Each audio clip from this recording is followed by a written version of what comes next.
School পড়ে শিক্ষার্থীদের শিক্ষা সামগ্রী বিতরণ, আমাদের শিক্ষাকে একদম ধ্বংস করে দিয়ে গেছে আমাদের শেখ হাসিনা। গত 17 বছরে কি অবস্থা, শিক্ষা বলতে তো কিছু নাই।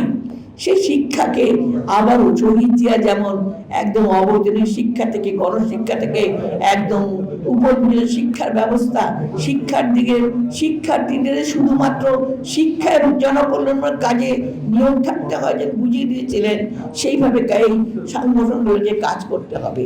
এখানে অনেক সুন্দর সুন্দর কাজ দিয়েছেন যেগুলো বর্তমান মুহূর্তে, যেমন অসচ্ছল ব্যক্তিকে চিকিৎসা দেওয়া।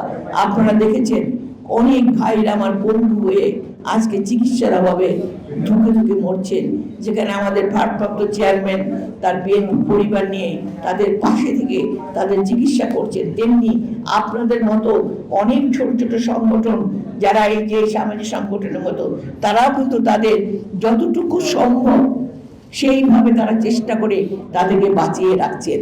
তারপরে সবচেয়ে বড় আমাদের দেশের যেটা সবচেয়ে বড় যেটা সমস্যা, সেই সমস্যাটা হলো মাদক। এই মাদক থেকে বাংলাদেশকে মুক্ত করতে হবে, যুব সমাজকে মুক্ত করতে হবে। আমি বক্তব্য দেব না, কারণ আমি নিজে খুব অসুস্থ, আমি এখানে এমনকি বসেও থাকতে পারছি না। তার মধ্যেও আমি এসেছি কারণ ওনারা আমাকে বেশ আগেই বলেছিলেন, কিন্তু অসুস্থ বিধা আমি কথা বলতে পারি নাই।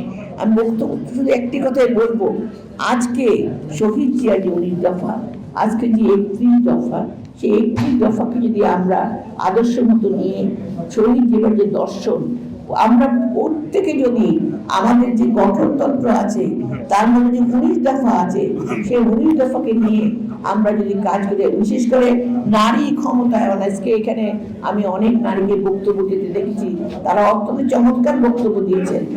বান্ডেল থাকলে প্রতি সেনমানিতে টাকা বাঁচবে। বিকাশ সেনমানি বান্ডেল কিনে জিতুন প্রতি লেনদেনে।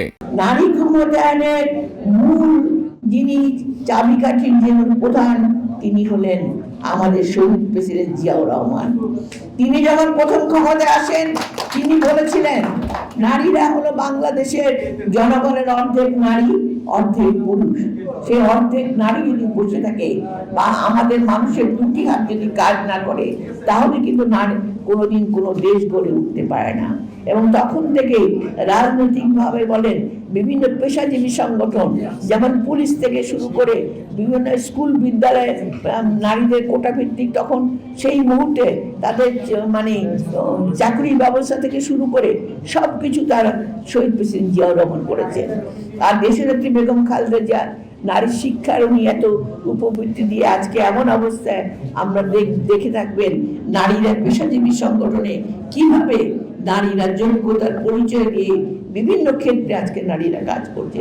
তাই নারী, যুবক, ছাত্র এমনকি শিশু, আমাদের প্রত্যেকের জীবনের বিভিন্ন দিক আছে, সেই দিকগুলোকে আমাদের শহীদ জিয়ার আদর্শ এবং দর্শনকে সামনে নিয়ে আগামী তরুণ প্রজন্ম যদি এগিয়ে যায় এবং প্রত্যেকের জন্য কাজ করি আমরা, তাহলেই আমার বাংলাদেশের এই যে আজকে যে ক্রান্তি লগ্ন, এই যে সমাজের অস্থিরতা, এই সব দূর হয়ে যাবে।